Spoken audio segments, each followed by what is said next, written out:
আসসালামু আলাইকুম ওরহমতুল্লাহ বরকাত। একজন ভাই প্রশ্ন করেছেন, যে সমস্ত প্রাণীর গোশত ভক্ষণ করা হালাল, ওই প্রাণীগুলোর কোন কোন অঙ্গ ভক্ষণ করা হারাম? অন্য একজন ভাই প্রশ্ন করেছেন, কোরবানি করার সময় কেউ যদি গর্দানের দিক দিয়ে কর্তন করে ফেলে, কোরবানি করে ফেলে, তাহলে ওই কোরবানির পশুর হুকুম কি? ধন্যবাদ ভাইদেরকে সুন্দর প্রশ্ন করার জন্য। প্রশ্নদ্বয়ের জবাবে বলবো, ইসলামী শরীয়তে যে সমস্ত প্রাণীর গোশত ভক্ষণ করা হালাল, গরু, মহিষ, দুম্বা, ভেড়া, ছাগল ইত্যাদি, এই প্রাণীগুলোর সমস্ত অঙ্গ প্রত্যঙ্গ ভক্ষণ করা হালাল, তবে 60টি অঙ্গ প্রত্যঙ্গ ব্যতীত। ফতোয়ায়ে শামের 10 নম্বর খণ্ডের 478 নম্বর পৃষ্ঠা, বাহারুর রায়েক নামক গ্রন্থের 9 নম্বর খণ্ডের 358 নম্বর পৃষ্ঠা, বাদাই ও সানাইয়া নামক গ্রন্থের 4 নম্বর খণ্ডের 190 নম্বর পৃষ্ঠায় এই আলোচনাটা রয়েছে। এই 60টি অঙ্গগুলো হলো: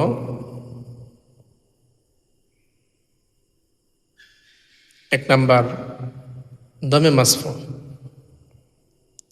এই দমে মাসফুহের ব্যাপারে স্বয়ং আল্লাহ রাব্বুল আলামিন কোরআনুল কারীমের মধ্যে হারাম হওয়ার ঘোষণা দিয়েছেন। 2 নম্বর, অন্ডকোষদ্বয়। এই প্রাণীগুলোর অন্ডকোষ ভক্ষণ করা হালাল নয়। 3 নম্বর, লিঙ্গ। পুরুষ প্রাণীগুলোর লিঙ্গ ভক্ষণ করা হারাম। 4 নম্বর, চামড়া এবং গোশতের মধ্যখানে যে সমস্ত টিউমার হয়ে থাকে, ওই টিউমারগুলো ভক্ষণ করা হারাম। 5 নম্বর, পিত্ত। 6 নম্বর, মূত্রনালী। 7 নম্বর, যৌনাঙ্গ।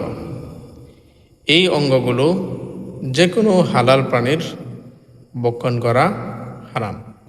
বাকি এই 60টি অঙ্গ ব্যতীত যে কোনো হালাল প্রাণীর সব কিছু ভক্ষণ করা ইসলামী শরীয়ত হালাল করে দিয়েছে। দ্বিতীয় যে প্রশ্নটি করেছেন, গর্দানের দিক দিয়ে কোরবানির পশু কোরবানি করলে কোরবানি হবে কিনা বা এর হুকুম কি?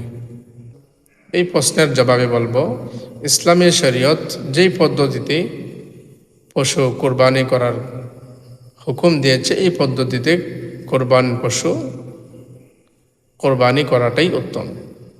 তবে যদি যে কোনো কারণে গর্দানের দিক দিয়ে কর্তন হয়ে যায়, তাহলে কোরবানি করার সময় যেই 4টা রগ কর্তন করতে হয়, এই 4টার যে কোনো 3টি রগ যদি কর্তন হয়ে যায়, তাহলে ওই পশু ভক্ষণ করা হালাল। তবে গর্দানের দিক দিয়ে কোনো পশু কোরবানি করা মাকরুহ, কারণ এই ক্ষেত্রে কোরবানির পশুর অনেক কষ্ট হয়ে থাকে।